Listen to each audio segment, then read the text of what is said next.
Hello, my name is Matthew, and this morning I read Horla by Guy de Maupassant, and this is a supernatural story. The story is set as a series of journal entries, and even at the very beginning, our main character is on shaky ground. Very quickly it goes along, and he's saying to himself, like, I think I'm going mad, I'm having health problems, I'm having issues with sleeping and eating and things like that. And it goes on, and he starts to feel as if there is a presence with him. He doesn't know if it's inside of him or outside of him. And this becomes more and more real to him. Finally, he wakes up in the morning and he goes over to get a glass of water, and he has a decanter, and he believes that it was full when he went to bed, and now it's empty. He had his door locked. He lives alone. The next night, he does the same thing. Now he makes sure that he has a full glass of water, has the door locked, he goes to sleep, wakes up the next morning, the water is gone. So is he waking up in the middle of the night, sleepwalking and drinking the water himself, sort of still semi-conscious and not remembering? Or is there something invisible in the room with him? And he starts performing experiments. He'll put out a glass of water and milk, and grapes, and little things to eat. Wake up in the morning and see what's there, what's been consumed and what hasn't. Finally, he takes a glass of water, he puts a covering over it, and he powders it with graphite. And then, this is what he does. He seals up the glass of water, and then he puts powdered graphite on his hands and mouth. Wakes up in the morning, and the water is gone, unbroken, and there's no graphite on it at all. It's untouched. So now he really thinks that there's something there.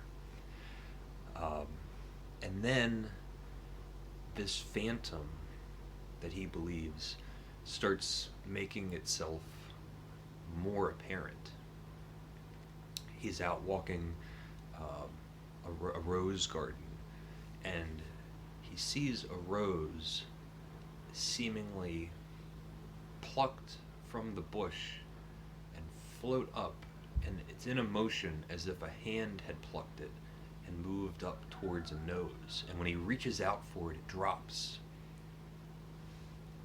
Later, he's in his apartment, and he's in bed, and he looks over at his desk, and there's a book that is laid open.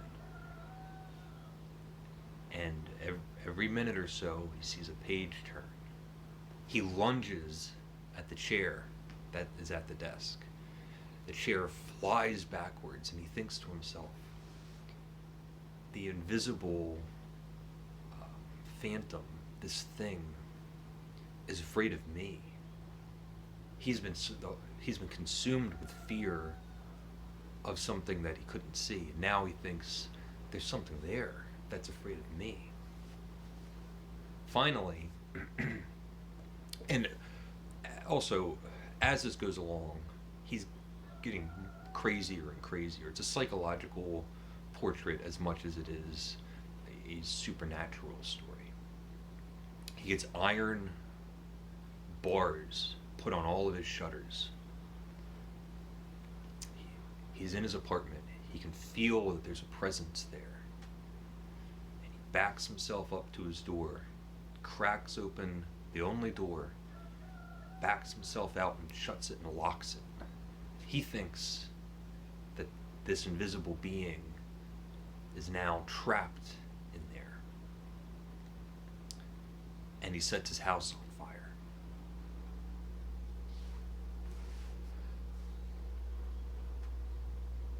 But he believes that somehow the phantom escaped. He can't kill this thing. And it ends with a question of maybe he'll have to kill himself. It is ghostly and haunting. Um, the fact that you're only getting these journal entries, you're only seeing it from his perspective.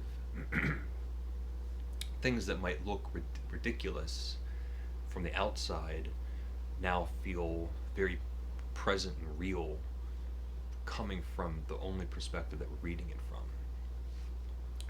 So,